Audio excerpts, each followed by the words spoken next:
আসসালামু আলাইকুম ওয়া রাহমাতুল্লাহি ওয়া বারাকাতুহু।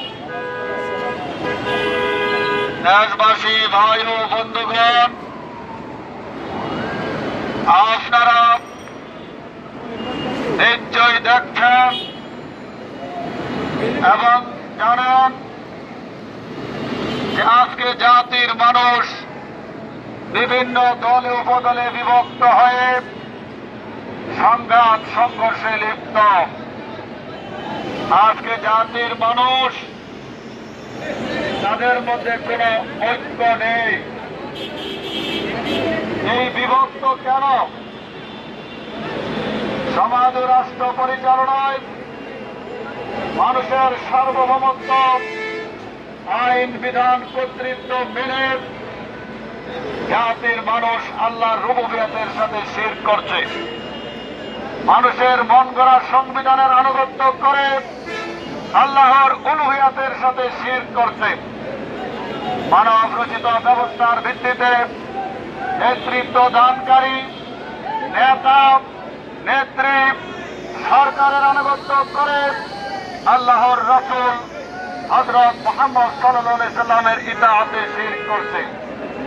আর শিরক করার কারণে এই জাতি বিভক্ত হয়ে গেছে।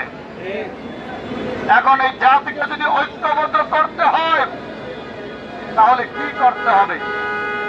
সমাজ ও রাষ্ট্র পরিচালনায় মানুষের সার্বভৌমত্ব, আইন বিধান কর্তৃত্ব অস্বীকার অমান্য করে সমাজ ও রাষ্ট্র সহ জীবনের সকল ক্ষেত্রেই সার্বভৌমত্ব, আইন বিধান ও নিরঙ্কুশ কর্তৃত্ব একমাত্র আল্লাহর গ্রহণ করে ঘোষণা করতে হবে রব্বুনা আল্লাহ, আল্লাহু আকবার। সমাজ ও রাষ্ট্র পরিচালনায় মানুষের মন গড়া সংবিধানের আনুগত্য ত্যাগ করে সমাজ ও রাষ্ট্র সহ জীবনের সকল ক্ষেত্রেই দাসত্ব, আইনের আনুগত্য ও উপাসনা একমাত্র আল্লাহর গ্রহণ করে সাক্ষ্য ও অঙ্গীকার করতে হবে আশহাদু আল্লা ইলাহা ইল্লাল্লাহ।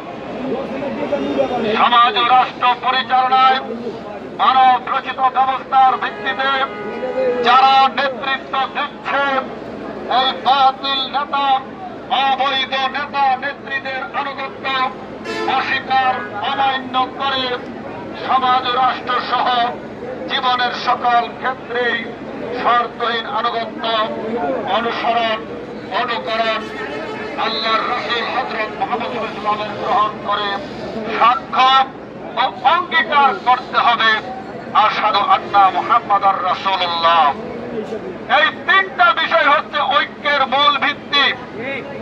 এই ইসলামী সমাজের আমির ইসলামের এই তিনটি মৌলিক বিষয়, এই ঐক্যের মূল ভিত্তি দিয়েই জাতির মানুষকে ঐক্যবদ্ধ করার জন্য চূড়ান্ত চেষ্টা চালিয়ে যাচ্ছেন। সেই চেষ্টার অংশ হিসেবেই ইসলামী সমাজ একের পর এক কর্মসূচি নিয়ে রাজধানী ঢাকা সহ সারা দেশের মানুষকেই জানিয়ে দিচ্ছেন যে আর বিভক্ত থাকার সময় নেই, আর দলাদলি করার সময় নেই।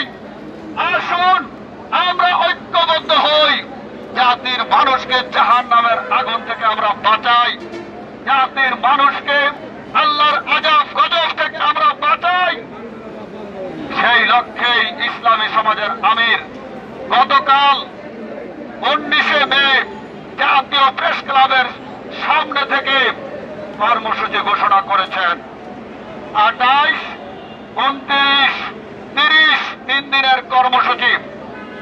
28শে মে কুমিল্লা কান্দিরপাড় টাউন হল ময়দান থেকে ইসলামী সমাজের গণজাগরণ যাত্রা শুরু হবে।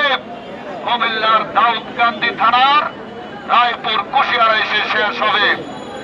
29 তারিখ দাউদকান্দি থানার কুশিয়ারা থেকে গণজাগরণ যাত্রা শুরু হয়ে নারায়ণগঞ্জ জেলাধীন চিটাগাং রোড এসে শেষ হবে।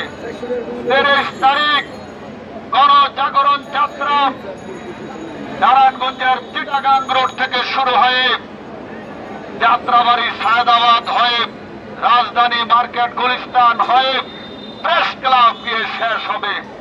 তাহলে এই গণজাগরণ যাত্রার লক্ষ্যই হচ্ছে বিভক্ত জাতিকে ঐক্যবদ্ধ করা। আর ঐক্যবদ্ধ যদি এই জাতি ঐক্যবদ্ধ হয় তাহলে এই দেশে আর গণতন্ত্র থাকবে না, এই দেশে কুফরি সংবিধান থাকবে না, এই দেশে নারী নেতৃত্ব থাকবে না, জুলুম শোষণ থাকবে না। প্রিয় ভাই ও বন্ধুগণ, আসুন আমরা ইসলামী সমাজের আমিরের নেতৃত্বে ঐক্যবদ্ধ হই। আল্লাহ আমাদের সহায় সাহায্যকারী। আমিন।